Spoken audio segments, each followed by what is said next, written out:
Hello दोस्तों, मेरा नाम है जितेंद्र सर, है ना। आज हम बताने जा रहे हैं आपको present indefinite tense. Present indefinite tense बताने जा रहे हैं। इसका दूसरा नाम है simple present tense. Simple present tense कहा जाता है। सबसे पहले यह समझना है कि प्रेजेंट इंडेफिनिट टेंस का आखिर मतलब होता क्या है, आखिर क्या प्रेजेंट इंडेफिनिट टेंस है। देखिए, प्रेजेंट इंडेफिनिट टेंस का मतलब कहता है, पहला पॉइंट कहता है यूनिवर्सल ट्रूथ। पहला क्या कहता है? Universal truth. यूनिवर्सल ट्रूथ का मतलब हो गया जो कि एकदम सर्वमान्य सत्य है, जिसमें कोई बदलाव कभी नहीं आ सकता है। जैसे हम बोला, सूरज पूरब में उगता है। सूरज पूरब में उगता है, तो बताइए यूनिवर्सल ट्रूथ है कि नहीं। पृथ्वी सूर्य के चक्कर लगाती है, यूनिवर्सल ट्रूथ है या नहीं है। पानी 100 डिग्री पे खौलता है, यूनिवर्सल ट्रूथ है या नहीं है। तो इस प्रकार के जो भी वाक्य होंगे वह प्रेजेंट इंडेफिनिट टेंस से बनेगा और कोई टेंस में नहीं बनेगा। कॉपी निकालिए, पेन निकालिए और झटाझट लिखिए जो मैं लिखते जा रहा हूँ। तो इस तरह के वाक्य का स्ट्रक्चर होता है सब्जेक्ट प्लस V1 या V5 plus object other word plus क्या लिखेंगे हम? Other word. V1 या V5। देखिए V1 किसे, V1 का मतलब क्या हो गया समझाते हैं। V1 का मतलब क्या हो गया? गो, प्ले, ईट, यानी जो भी डिक्शनरी का मीनिंग है वह V1 होता है। जितने डिक्शनरी का मीनिंग 1000 लाख करोड़ जितना भी है वो सब का सब क्या होगा? V1।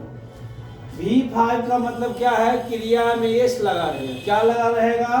V5 का मतलब होता है एस लगा हुआ था। जैसे हम लिख दिया गोज, हम लिख दिया प्लेज, ईट्स, है ना। तो ये सब क्या हो गया? V5 हो गया। क्या हो गया? V5। तो V5 जो होते हैं वह हमेशा सिंगुलर होते हैं। V5 आपका क्या होगा? ये सभी वर्ब क्या है? सिंगुलर है। सभी वर्ब क्या है?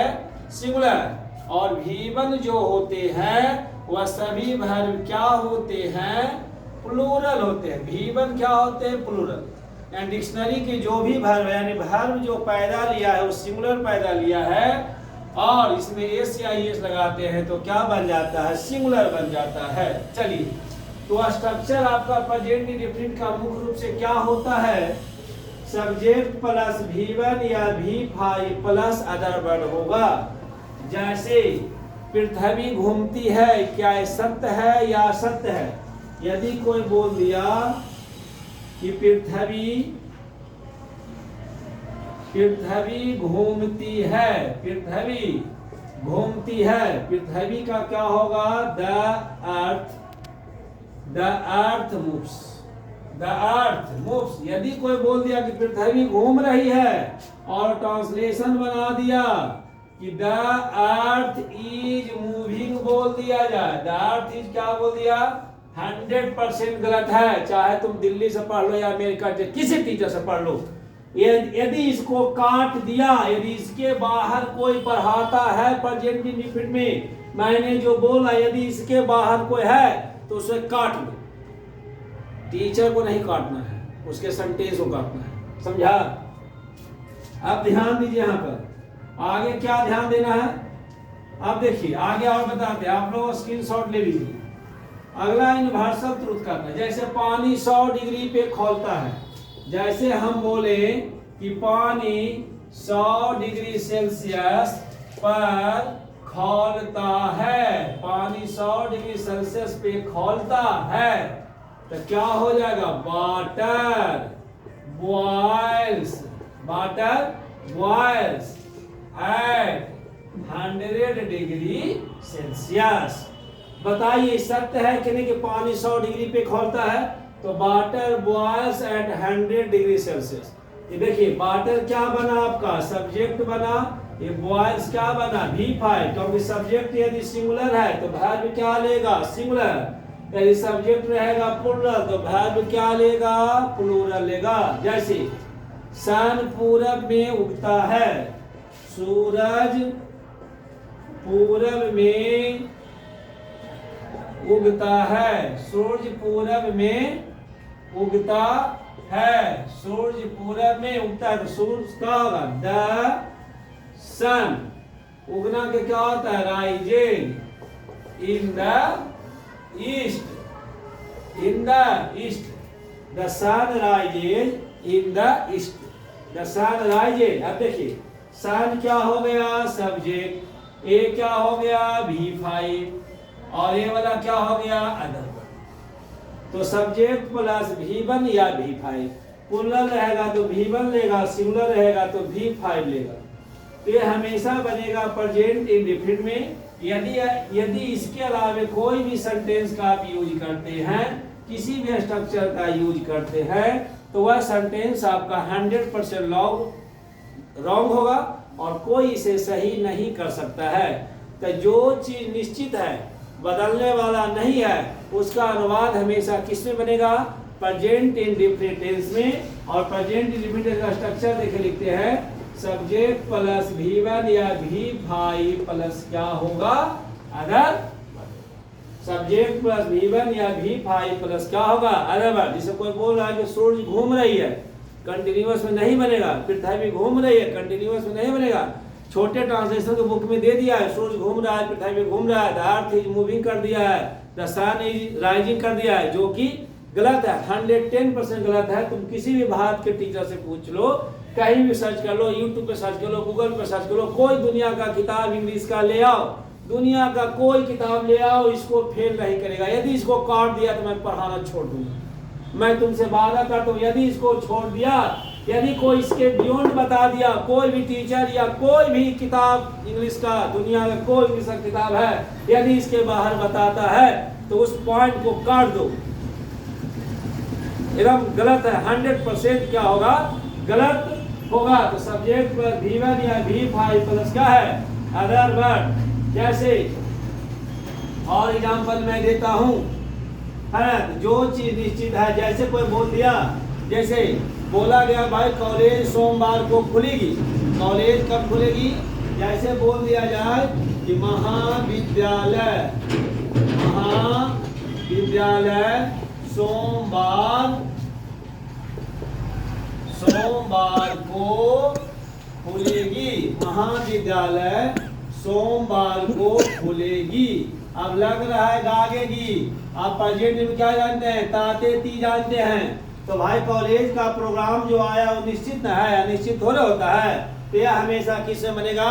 प्रेजेंट इंडेफिनिट में। फ्यूचर में बना दिया गलत होगा, क्यों? गागेगी तो लगता है फ्यूचर में, लेकिन ऐसा नहीं होगा। तो क्या होगा जी? The college opens. ओपन क्या हो गया? ओपन्स ऑन क्या होगा? मंडे। देखिए जब समय के साथ ऐसे रहेगा, सोमवार को, शुक्रवार को, बृहस्पतिवार को, तब को का मीनिंग ऑन होता है। जैसे वह जनवरी को आएगा, ही जैसे वह मंडे को आएगा, है ना, तो he will come on Monday, है ना। तो को का इंग्लिश क्या होता है? यहाँ पे ऑन होता है। टू और ऑफ का प्रयोग नहीं होगा। तो यह प्रेजेंट इंडेफिनिट है। यदि हम ये सब जो वाक्य बताया, मैंने सकारात्मक वाक्य बताया। यदि हम नकारात्मक वाक्य इसका बनाते हैं, नकारात्मक वाक्य, अब देखा जाए नकारात्मक वाक्य, आप गौर से समझिए, एक एक पॉइंट समझ में आपको आएगा, न आने वाला बात नहीं है। जैसे हमने लिखा, देखिए सब्जेक्ट लिख दिया, प्लस लिखा मेरे पास V1 या V5 है, प्लस क्या है आपके पास? अदर है। इसको हम कहते हैं अफर्मेटिव सेंटेंस। कौन सा सेंटेंस कहेंगे इसको? अफर्मेटिव सेंटेंस कहते हैं। कौन सी सेंटेंस कहेंगे? अफर्मेटिव यानी कि सकारात्मक बात। एक बात बताते हैं दोस्तों, बोर्ड छोटा जरूर है, लेकिन कॉन्सेप्ट आपका छोटा नहीं है। कॉन्सेप्ट इतना भयानक दूंगा इंग्लिश में कि आपके डिजिटल बोर्ड भी फेल हो जाएगा। डिजिटल बोर्ड भी, लाख भी, जिसके पास करोड़ भी सब्सक्राइबर है, इससे ज्यादा कॉन्सेप्ट आपको नहीं देगा। नहीं तो उसके चैनल पे कोई जौन आपको चैनल है उस पर आप सर्च कर लीजिए कि हाँ इससे ज्यादा देता है। अब देखिए इसी सेंटेंस को मैं 9 प्रकार से लिख के बताऊंगा। कितने प्रकार से लिखाएगा जी? 9 पर। देखिए इसको हम कहते हैं अफर्मेटिव। तो यदि हम इसका निगेटिव बनाएंगे, क्या बनाएंगे भाई, निगेटिव, तो निगेटिव का मतलब है कि नॉट लगाना पड़ेगा। क्या लगाना पड़ेगा, नॉट। अब नॉट चाहता क्या है, पहले नॉट के फंक्शन के बारे में जानिए, आखिर नॉट क्या चाहता है। तो नॉट का एक ही कहना है कि मुझे चाहिए सहायक क्रिया। नॉट को क्या चाहिए, सहायक क्रिया चाहिए। नॉट को क्या चाहिए, सहायक क्रिया। अब इस स्ट्रक्चर में सहायक क्रिया है नहीं, सहायक क्रिया है नहीं, तो यहाँ पर आपको डू या डज लेना पड़ता है, डू या डज।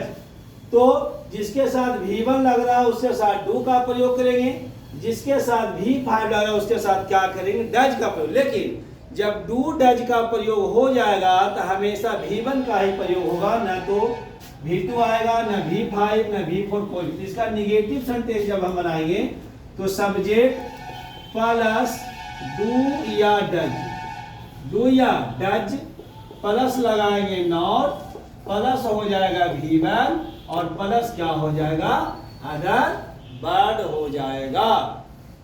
जैसे जैसे हम बोले the earth, the earth does not, does not move. तब यहाँ पे देखिए डज नॉट लग गया, तब डज नॉट के बाद हमेशा क्या आएगा, V1 आएगा। क्या आएगा, V1। जैसे हमें लिखा राम डज नॉट रीड, यदि आप यहाँ पे रीड्स कर दीजिए, रीडिंग कर दीजिए, सब का सब क्या हो जाएगा, गलत हो जाएगा। यानी कि डू, एक चीज हमेशा ध्यान रखिए, डू नॉट, डज नॉट और डिड नॉट। डिड नॉट का प्रयोग करेंगे हम पास्ट यूनिट। यहाँ पे देखिए डू नॉट और डज नॉट, तो डू नॉट और डज नॉट का प्रयोग हमेशा प्रेजेंट इंडेफिनिट में होगा, और डू नॉट डज नॉट के बाद हमेशा क्या आएगा, V1। यह एकदम सत्य है, चाहे आप कहीं भी चले जाए, यूपीएससी के लेवल के पेपर क्यों ना सर्च करो, क्यों ना बनाओ, फिर भी डू नॉट और डज नॉट के बाद हमेशा V1 ही होगा, हमेशा क्या होगा, V1 ही होगा। अब हम आपको यहाँ पर होमवर्क देते हैं, आप बना करके लाइएगा, आप फिल करिएगा कि आखिर क्या होगा। जैसे पहला क्वेश्चन हमने लिखा कि राम डज नॉट, अब यहाँ पे लिख दिए टू पटना। अब यहाँ पे देखिए 4 गो ऑप्शन दे रहे हैं, एक में दिया है इज गोइंग दे दिया, दूसरा दे दिया गोज दे दिया, तीसरा दे दिया गोन और चौथा दे दिया गो। तो आखिर क्या होगा। क्वेश्चन नंबर 2 में देखिए, क्वेश्चन नंबर 2 में सीता, जैसे be do not teach me. अब आपको यहाँ पे देखिए ऑप्शन दे रहे हैं, क्या दे रहे हैं भाई, यहाँ पे दे रहे हैं हम, अब यहाँ पे क्या देंगे, यहाँ पे दे दिया मी दे दिया। अब यहाँ पे हम देते हैं, यहाँ पे हम देते हैं टीचेज, दूसरा दिया टीचिंग दे दिया, तीसरा दिया लव्स और चौथा दिया लव। अब देखो दोनों क्वेश्चन को मैं हल करता हूं तुम्हारे सामने। राम डज नॉट लगा हुआ है या नहीं, पकड़ो, किसको पकड़ा, डज नॉट को पकड़ लिया। चलिए अब इज गोइंग क्या V1 है, नहीं है, गोज V1 है, नहीं है, गोन है, नहीं है, कौन है भैया, गो। तो आपका आंसर क्या होगा, गो। आगे बी डू नॉट। अब यहाँ पे देखिए डू नॉट है तो क्या चाहिए, V1 चाहिए। क्या चाहिए, V1। क्या है, V1 है, नहीं, V1 है, नहीं, V1 है, नहीं, V1 कहाँ है, यह लव है। तो V1 आपका लव है, इससे सेंटेंस कौन सा आंसर होगा इसका, लव। ठीक है। इसी प्रकार से आप लोग वीडियो को फैलाइए, एकदम अंग्रेजी जो है सभी को सीखना है, सभी को जरूरत है। आप कितना विषय पढ़ लीजिए, इंग्लिश सीखना बहुत जरूरी है। यदि आपको लगता है कि आप यहाँ से सीख सकते हैं तो आप सब्सक्राइब अवश्य कीजिए। यदि आपको लगता है कि आप यहाँ से नहीं सीख सकते, यदि आपको नहीं समझ में आ रहा, नहीं समझ में आ रहा, ऐसा हो नहीं सकता। आप एक बार वीडियो देखिए, 2 बार वीडियो देखिए, 3 बार वीडियो देखिए, पॉज करके राइट डाउन कीजिए, लिखते जाइए, पढ़ते लिखते जाइए, देखिए इंग्लिश कैसे आप सीख सकते हैं। बस आप लोग के लिए इतना प्रयास किया जाएगा। बस आप लोग से एक रिक्वेस्ट है कि आप उस आदमी को वीडियो शेयर कीजिए जिसके पास पढ़ने के लिए कोचिंग, पढ़ने के लिए पैसा ना हो, और उसे फॉलो और उसे अवश्य भेजिए, उसे अवश्य भेजिए कि जिसके पढ़ने के लिए पैसा नहीं है, उस व्यक्ति तक ये वीडियो जरूर पहुंचनी चाहिए। ये आपकी जिम्मेवारी है। यदि मैं इतना जिम्मेवारी ले रहा हूँ जिम्मेवारी, तो आपको भी थोड़ा सा जिम्मेवारी लेनी चाहिए। चलिए दोस्तों, जय हिंद।